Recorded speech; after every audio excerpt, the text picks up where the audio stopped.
Hey everybody, welcome back to another episode of the Straight Line podcast.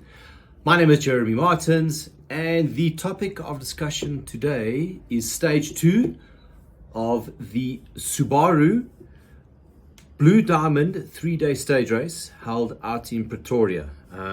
Today stage 2 held on Swartkorps International Raceway. Very cool place. Awesome venue, awesome facility, awesome circuit. On a side note here, I hope that Eastside Crits, we can bring something to you in the not too distant future. Great facility.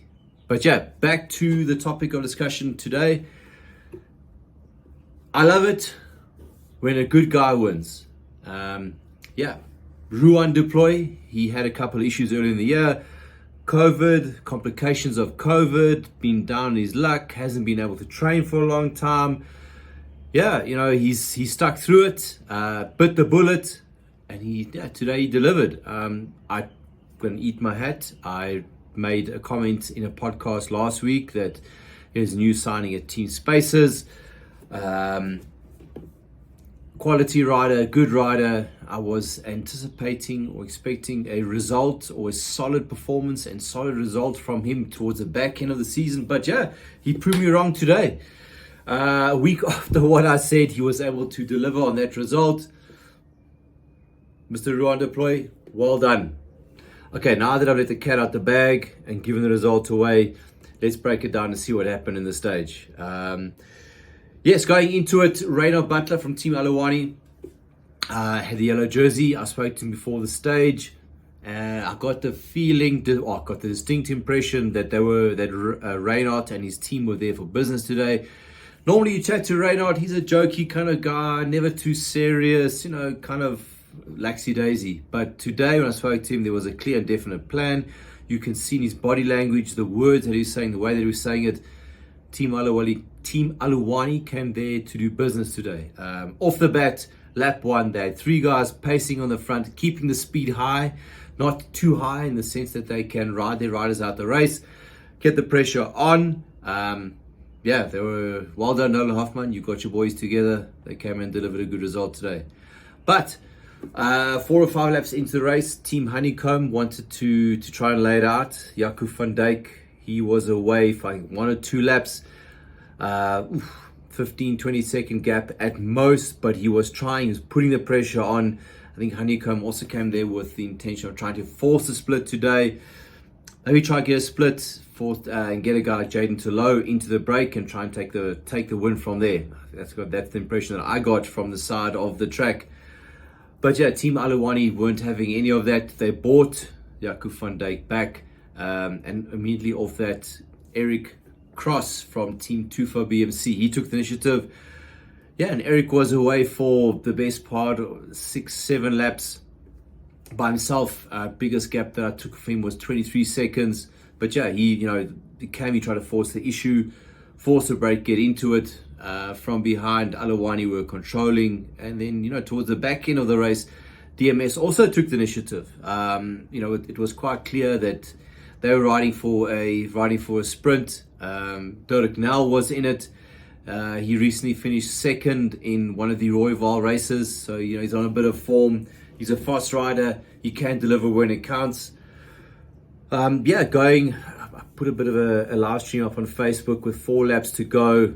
It was clear at that point, all the teams that count and the teams that won anything, they were riding for a sprint. Ruhan Butler, Team Aluwani, they were happy for a sprint. You've got your fast guys, your Nolan Hoffmans of the world, your Ruhan Butlers of the world.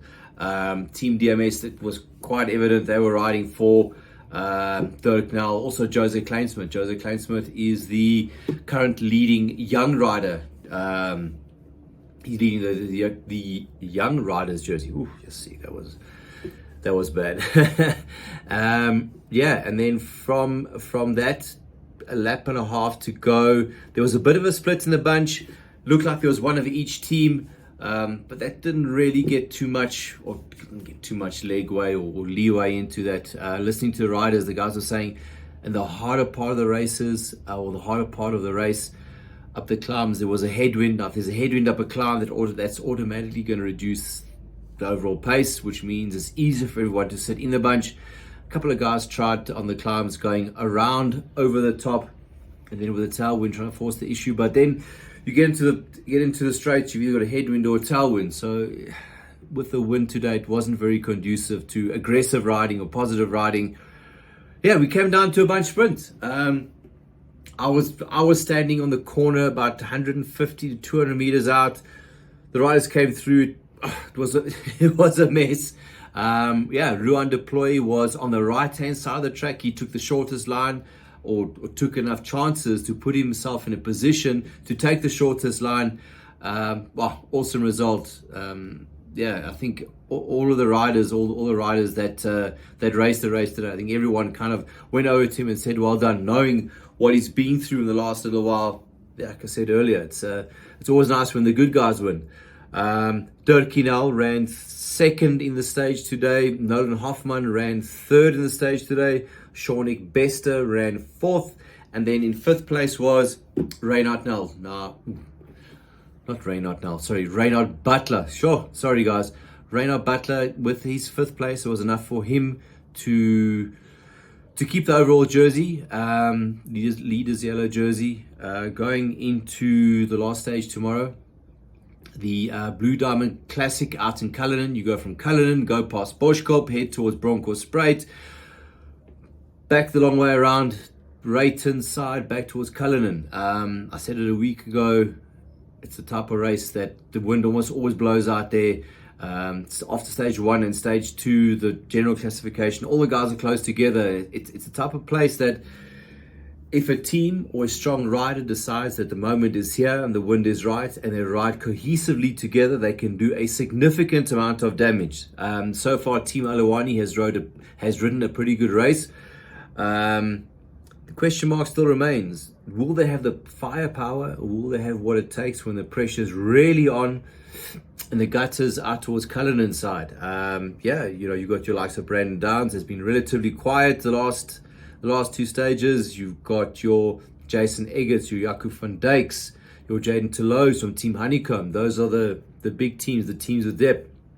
They've been, maybe, with tomorrow, the wind blowing out there, it could present a massive opportunity for them.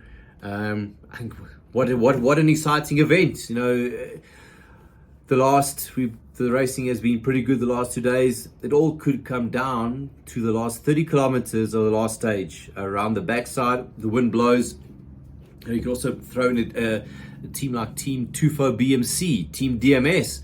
All of those teams have got depth. All the teams have numbers. It's just a question of, can they get it right on the day? Can they get it right in the moment and take the initiative? Yeah, I'm looking forward to the race and to see what can happen. Can Reynard Butler hold on to the win? If it does, it'll be a massive win for Team Alawani. So far, they're a great tour. From my side, definitely team of the race so far. But yeah, this is a 3-day stage race, not a 2-day stage race. Can Team Alawani, Reynard Butler, Nolan Hoffman bring the boys together to defend the yellow jersey? Or is it going to be up to a Jason Eggert, a Brandon Downs, Ivan Harkema? Are they the ones that are going to put the pressure down? Are they the ones that are going to take the racing to the boys? Can they deliver when it counts? Yeah, we'll have the answers tomorrow. But yeah, up until then, thanks for watching. Don't forget to like and subscribe to the show. Chat to you guys tomorrow. Cheers. Bye.